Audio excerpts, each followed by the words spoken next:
sa mainit na usapin din po ngayon, yung paglaganap ng online gambling. Kaliwat kanan din po ngayon, itong mga mambabatas natin na nagpapahayag na ng kanilang concern na dapat daw po may mga nagsasabi total ban ng online gambling. May mga nagsasabi namang mas higpitan daw po yung restrictions nitong mga meron na tayo ngayon na online gambling.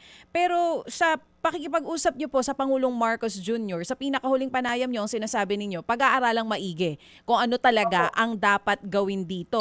Paano po kaya babalansehin ng Pangulong Marcos Jr. yung epekto po nito ngayon sa mga naa-addict na sa online gambling, maging yung economic gains din naman na naibibigay nito sa bansa po natin?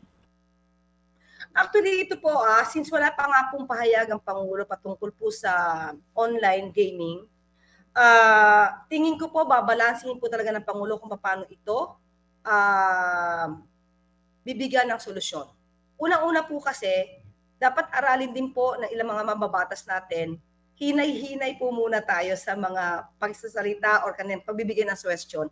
Aralin po ito ng malalima. Kasi meron pong napag-alaman na yung isabong po, di ba po yan po ay naban 2022. Mhm. Okay? Hanggang ngayon po yan ay ban po.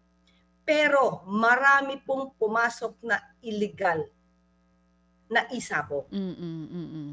Okay? So, yung isabong na lisensyado noon, yan po ay nakakapagbigay po ng magandang revenue na maaari po mapakinabangan ng taong bayan sa ospital, sa pagbibigay ng ambulansya, sa mga schools. Marami po mabibigay sana. Sana po ay yung lisensyado.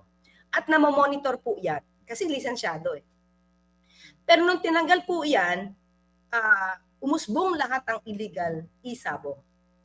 At siguro naman nakikita natin at may mga malamang nakilalang personalidad na involved sa illegal na sabong. Pero wala po itong naibibigay na anumang revenue sa bansa. So dapat aralin, kailangan bang totally ban? Kasi mangyari pag totally ban po lahat yan, papasok po lahat ng illegal, at yun po, hindi na po siya magbibigay ng revenue, hindi na po makakatulong sa taong bayan, hindi na makakatulong sa ospital.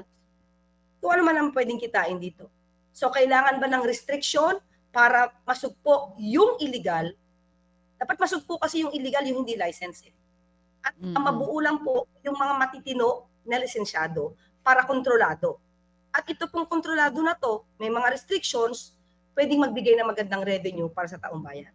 So dapat aralin po ito. Huwag tayo sumakay. Yung iba po kasi mukhang sumasakay lang sa issue, totally ban, when in fact, di nila alam ano yung pwede maging consequence. So aralin natin ano ba nangyari doon sa mga isabong, naging illegal na sabong, dumami ang isabong na hindi makontrol. So dapat doon po yung aralin.